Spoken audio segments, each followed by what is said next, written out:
So I'm pretty sure by this point, we've all seen what happened between President Donald Trump, J.D. Vance, and Zelenskyy in the Oval Office in front of the United States media and the entire world. But that's not what's important anymore. The aftermath is important. There's already reports coming in from Ukraine that people there are crying because they believe the reality without the United States is a Russia that's going to come in and take over even more Ukrainian land. So both Trump and Zelenskyy have given some statements in the aftermath of what went on. Trump saying that Zelensky's already asking to come back and speak to him. Zelenskyy has not confirmed this, but Trump also believed that Zelenskyy does not really want peace. He doesn't want to negotiate. Trump believes that this is a man who wants to continue aggression. And the two clips I'm going to show you right now, which is Zelenskyy having an interview with Fox News, I think are very important. These are the aftermath clips that you need to see. So let's get into clip one, because I think this is going to bring real clarity to what Zelenskyy really wants to do. Check it out. I can't say just stop. Nobody will stop because everybody afraid that Putin will come back tomorrow. We want just and lasting peace. It's true. We want security guarantees. We raised this topic about NATO the quickest way, but not all the countries are on this side. I said, okay, if not NATO, nobody is pushing. If not NATO, let's build NATO in Ukraine. That's my position. Europeans are ready to have contingents on our territory, boots on the ground.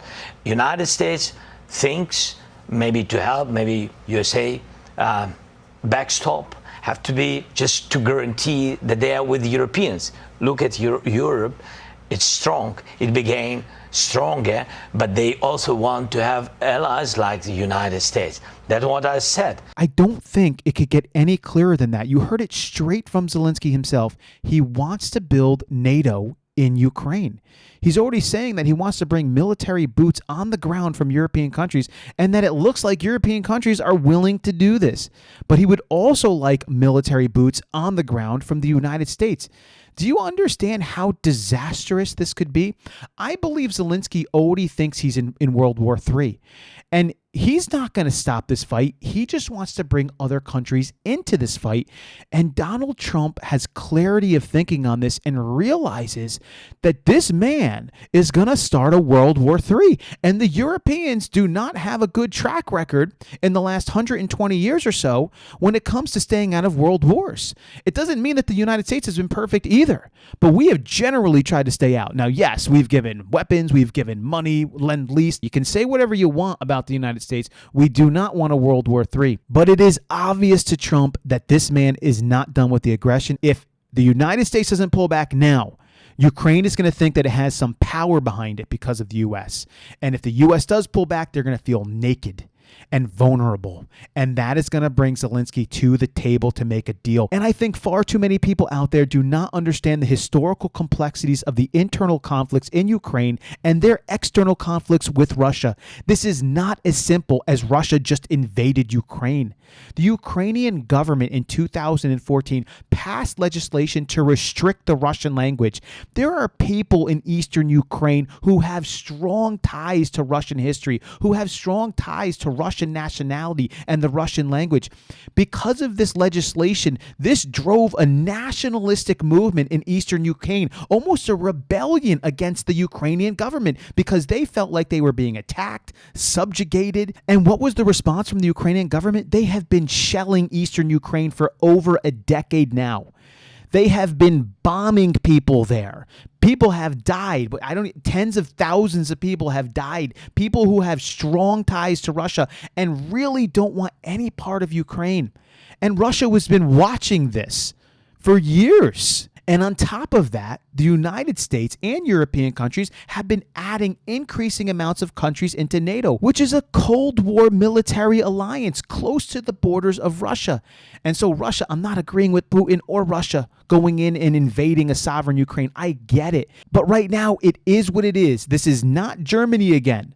This is not giving in to Hitler again. This is a different complex situation. And if somebody can't wrap their mind around that, then they have no business commenting on it. But this isn't the only important clip, because Zelenskyy is going to be asked, does he think he can actually win this war without the United States of America? I think his answer is important. Yeah. So the question today is, can Ukraine win this war or hold off Russia without continued U.S. support? It will be difficult for us. That's why I'm here. That's why we speak about the future negotiations. It will be difficult without your support, but we can't lose our values, our people. We can't lose our freedom. So a lot of people, Russians came to our territory, you know it. Russians came to our houses, and everybody saw it, video, images, a lot of things. They killed so many people. Just to forget it, just to say that Putin is a great guy? No, without us. So we're going to get this straight. Zelensky is speaking out of both sides of his mouth here. One side, he is saying we really can't do this without the United States of America.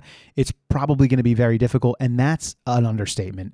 The fact of the matter is without the United States of America, I don't even think there is really a Ukraine right now. It has been our support, our aid, our weapons, and our money that has ensure that Ukraine even had an ability to stop this. And I think they should take it for what it is and say we've been able to contain and we've been able to hold a lot of our land, and those places that we haven't been able to hold, much of those individuals have rebelled against Ukraine anyway, and they have very strong ties to Russia anyway, and you're going to have to come up with a deal. But then out of the other side of his mouth, he says, but you saw Putin, he came in, he invaded. You saw the Russians, they did it. And unfortunately, I think he thinks too many people are too dumb to realize, again, the complexities of this situation. And he's probably right. There are probably a lot of people who don't actually understand it and who just do think that Russia just came in, took over this land. And at that Oval Office meeting, Donald Trump could clearly see, and anyone with clear mind and clear thinking, that this is a man who is not looking for a deal. And Donald Trump very impressively stood his ground against him and put him in his place. And I think Zelensky wasn't expecting that. I think he was expecting Donald Trump to sort of relent a little bit and to maybe show a little bit more compassion towards him. And then to get Donald Trump out there saying that we're on your side. We're in agreement with you. Don't worry about it. But that is not what he got. He got a man who was steadfast that we are looking for a deal. We are looking for peace, and we are looking for an end. You can sit here and say bad things about this guy. You can say bad things about this guy. You don't understand. I'm not here for all this. I'm here to make a deal, and he could clearly see Zelensky was not in that place. And even in this interview, it doesn't seem like Zelensky is there. Best option right now, United States fully pulls away from Ukraine. They need to feel as vulnerable as possible because that vulnerability will bring them to the table. Right now, they feel too much cover. Right now, they have some big arms. They have some big powers behind them. The European countries and the United States. And when you have one of those big powers pull away, that's going to influence some of the European countries. But if they're foolish enough to continue this, they're going to do it again. They're going to do it for a third time, these European countries. They're going to pull us into another one if they're not smart enough to understand. They got it wrong once, twice, 3 times. Is 3 times the time where we don't come back from it? People, they truly don't learn from their history. Smartest move Zelensky can make at this point is to go back to the Oval Office, apologize, and make the deal. Or the Ukrainian people are going to have to throw this guy out. The government is going to have to throw him out. They're going to have to get somebody in there who's going to make a deal because there's not going to be Ukraine anymore, and you could possibly pull the entire planet into something far, far worse. What do you all think about this? Leave your comments below. I would love to hear from you. I'll catch you guys in the next one.